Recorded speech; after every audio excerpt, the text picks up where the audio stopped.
García Banch, economista de Econométrica desde Caracas, para hablar del tema de la nueva asamblea. Se ha impuesto la economía sobre la política, ¿no? ¿Qué puede hacer una asamblea de mayoría opositora para revertir especialmente este camino en el corto plazo? Buenas noches. Buenas noches, muchas gracias por la invitación. Sin lugar a dudas, la Asamblea Nacional nueva va a poder presionar una reforma de la economía. Yo creo que el mandato de la población es muy claro. A la gente se le metió la crisis en su casa, la crisis de escasez, de pérdida de poder de compra de los salarios, la crisis por las colas, por el desabastecimiento y, por supuesto, el reclamo de la población civil y el mensaje contundente también de las Fuerzas Armadas que actuaron institucionalmente con apego a la Constitución, no es otro sino el de llevar a cabo una reforma.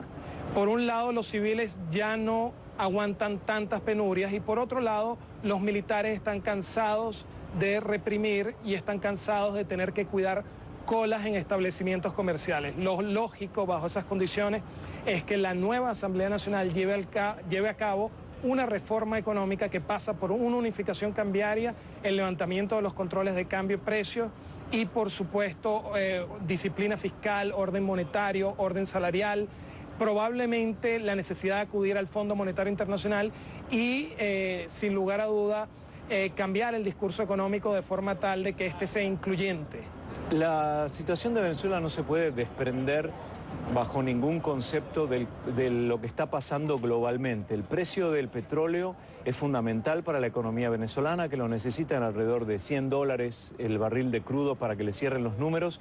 Estamos hablando de menos de $40 por barril de crudo y las tendencias indican que bajaría hasta 25. Es decir, lo que viene es difícil.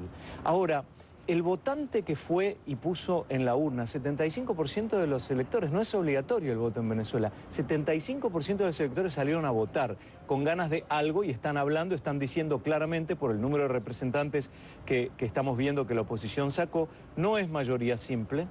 Probablemente es más de 3/5 de los votos. Ahora, la gente sabía muy bien cuál es el poder de la Asamblea Nacional. ¿Cómo le explicamos a esta audiencia global de CNN el poder de una asamblea? Porque esta no fue una elección presidencial y de ministros, es una elección legislativa. Sí, sin lugar a duda, lo que ocurrió ayer en Venezuela no fue simplemente una elección de una Asamblea Nacional. Está claro que la oposición hoy por hoy es mayoría, se ha tomado un poder real, los factores de poder del chavismo entienden esto, tanto en el mundo civil como en el mundo militar, las implicaciones que ello tiene y, por supuesto, hoy se produce un conflicto por recomposición del poder político dentro del PSV y claramente esto va a tener que ser aprovechado por los factores de oposición que hicieron una tarea apoteósica, un excelente trabajo en tratar de convencer a los factores y a los grupos, a los ciudadanos que hasta hace poco convalidaban políticas del gobierno, pero que se han dado cuenta que el modelo económico impuesto en Venezuela no conduce sino a la escasez, al desabastecimiento, al estancamiento, Ángel, a la inflación desbordada. Entonces, quiero hablar de ¿sí? los aspectos económicos, pero no quiero que nos vayamos del tema de la Asamblea por un minuto. Por el momento, si son más de 100 representantes, contaría con 3/5 de los votos, lo que le da a la Asamblea Nacional la posibilidad de ordenar destituciones de vicepresidentes, por ejemplo, y de ministros en el gabinete. Y si llegara a tener lo que hasta ayer tenía el chavismo, el más poderoso, el escenario tercero, puede hacer referendos aprobatorios, revocatorios, proyectos de ley. Es decir, ¿les da el poder económico a la Asamblea Nacional? A eso apunta mi pregunta. definitivamente, y se trata inclusive de la posibilidad de convocar a un referéndum revocatorio si fuese necesario. Es decir, ahora tiene la oposición en sus manos el poder para no solamente presionar, sino contribuir de forma importante a que se lleve a cabo bajo el chavismo una reforma de la economía, porque la idea es muy sencilla. Ya la oposición es formalmente mayoría, por supuesto, lo es desde hace mucho tiempo, pero las condiciones de ayer han formalizado esta mayoría. Claro. Y ahora está claro que la oposición tiene el incentivo para que esa reforma se lleve a cabo dentro de lo que queda de periodo del chavismo, de forma tal de que se le allane el camino a Miraflores, es decir, a la llegada al Ejecutivo Nacional. Ángel, tienen poder. Ahora la oposición no solo tiene el poder en la calle de convocatoria, tiene el poder legal ahora con este número de representantes. Tomó una de las instituciones... Definitivamente, tomó una de las instituciones más fuertes, más importantes. Que de mucho peso en Venezuela, porque es importante entender cómo está organizado políticamente el país y cuán importante es la Asamblea Nacional. Me queda 1 minuto y medio nada más. Quiero que me digas qué es lo que está pasando ahora con los inversores, de afuera sobre todo. ¿Qué está sucediendo con esta nueva Asamblea? Los inversores del exterior están mirando a Venezuela, están diciendo, tengo negocio ahí, voy a ir y voy a poner mi dinero, ¿o no?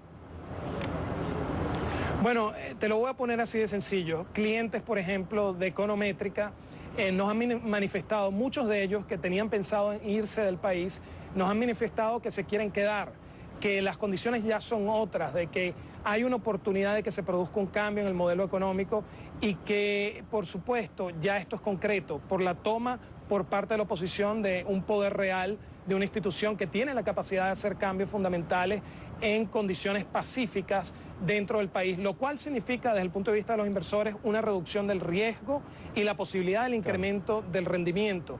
Por supuesto hay oportunidades de oro, esa reforma tiene que pasar por una unificación cambiaria, por la posibilidad de que Venezuela se marque en un proceso que garantice la seguridad de la persona, de los bienes y la propiedad. Las Fuerzas Armadas han dejado muy claro que los grupos de colectivos armados, de civiles anarquizados, no van a imponer su posición y se va a restablecer la seguridad de la persona, de los bienes y la propiedad en la medida en que los cambios se vayan dando. Los inversores lo han visto con suma claridad y ya este no es sino un proceso de reforma que era inevitable porque el totalitarismo evidentemente no era posible y eso ha quedado demostrado. El venezolano ha ido en las urnas electorales a manifestar lo que no es otra cosa sino un mandato firme, al igual que lo han hecho los militares, de que se produzca un cambio, una reforma en la economía venezolana, que otra hora fue ejemplo de democracia, república e institucionalidad y que puede ser, sin lugar a duda, una de las más importantes de la región. Tengo que cerrar, pero Ángel, además, acá hay muchos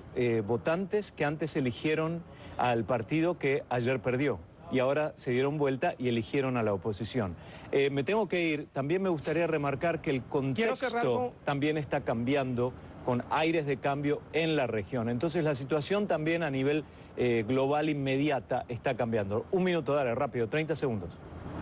Sí, quiero cerrar con una sola frase. Si tal cosa como el mejor momento de irse de Venezuela alguna vez existió, ese habría sido el año de 1998, el mejor momento. Hoy es el momento de regresar. Y me refiero a tantos venezolanos que nos están escuchando en este momento, pero también a muchos inversores, no solamente al factor trabajo, sino al capital. Las esperanzas son muchísimas y creo que los resultados de ayer así lo confirman. Gracias, Ángel García Banch, de Econométrica, con esta entrevista fluida, concreta, llena de contenido desde Caracas. Buenas